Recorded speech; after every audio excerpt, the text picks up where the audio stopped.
السلام علیکم ورحمۃ اللہ وبرکاتہ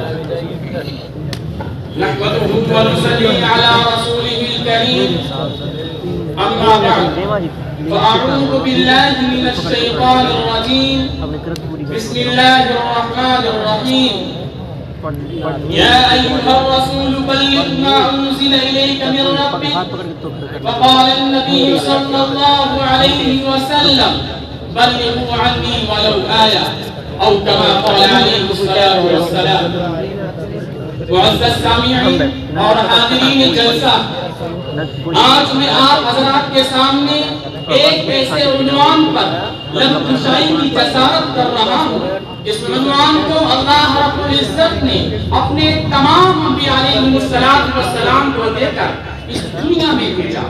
وہ عنوان ہے دعوت اور تبلیغ۔ دعوت اور تبلیغ کیا ہے؟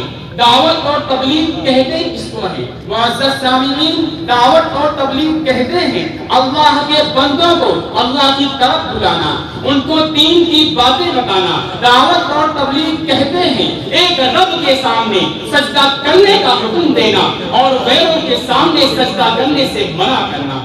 معزز سامعین، دعوت اور تبلیغ ایک ایسا عمل ہے جس کو تمام انبیاء علیہ السلام نے کیا۔ اسی دعوت کو لے کر حضرت نوح علیہ السلام اپنی قوم کے پاس گئے، اس قوم نے نبی کی بات ماننے سے انکار کر دیا۔ اسی دعوت کو لے کر حضرت صالح علیہ السلام اپنی قوم کے پاس گئے، اس قوم نے بھی نبی کی بات ماننے سے رد کر دیا۔ اسی دعوت کو لے کر حضرت ابراہیم علیہ السلام نمرود کے پاس گئے، اس مردود نے بھی نبی کی بات کو ٹھکرا دیا۔ اسی دعوت کو لے کر حضرت موسیٰ علیہ السلام فرعون کے پاس گئے، اس مردود نے بھی نبی کی دعوت کو قبول نہیں کیا، اور آخر میں ہمارے نبی حضرت محمد مصطفیٰ صلی اللہ علیہ وسلم اسی دعوت کو لے کر ابو جہل، ابو لہب اور تمام کفار و مشرکین کے درمیان گئے، انہوں نے بھی اس دعوت کو پسے پشت ڈال دیا۔ معزز سامعین، ہمارے اکابرین نے اس دعوت اور تبلیغ کو اللہ کے حکم اور رسول اللہ صلی اللہ علیہ وسلم کے طریقے کے مطابق ہر زمانے میں اس کام کو انجام دیا۔ جو وقت گزرتا گیا، جب زمانہ آیا حضرت مولانا الیاس صاحب نور اللہ برکتہ کا تو دین مٹ رہا تھا، لوگ کفر شرک میں ڈوبے ہوئے تھے، بدعات کو اپنائے ہوئے تھے۔ حضرت کو علمہ ہر گھڑی میں فکر تھی کہ امت سیدھے راستے پر کیسے آ جائے۔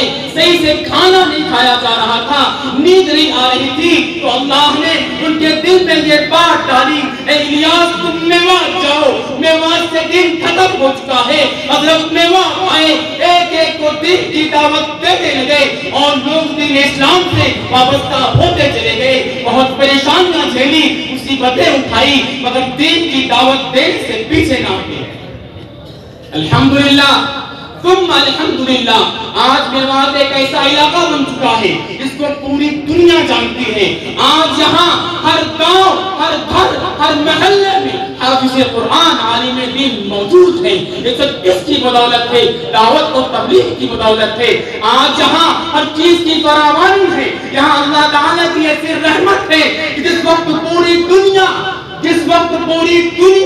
اپنے گھروں میں قید بند تھی، اس کورونا نے پوری دنیا کو پریشان کر دیا تھا، اس مشکل گھڑی میں بھی یہ بڑا مدرسہ معید الاسلام چل رہا تھا، بچے تعلیم حاصل کر رہے تھے۔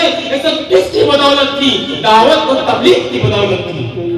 معزز سامعین، آج اس مبارک کام کرنے والوں کو آتنکی کہا جا رہا ہے، اس مبارک کام کو بدعت سے جوڑا جا رہا ہے۔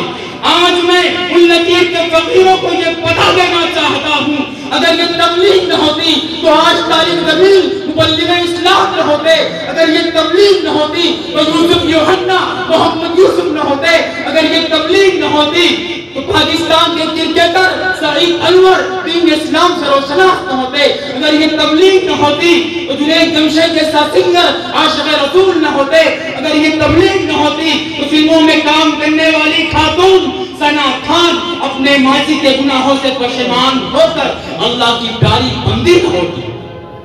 الغرض، اس دعوت اور تبلیغ سے فائدہ حاصل کرنے والے ایک دو نہیں بلکہ لاکھوں کروڑوں انسان ہیں۔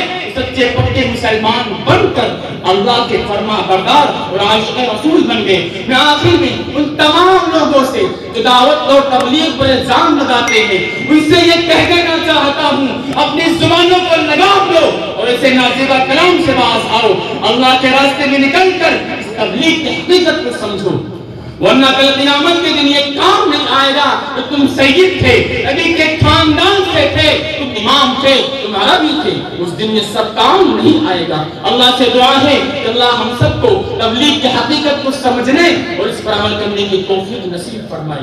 وما علینا الا البلاغ۔ جزاک اللہ۔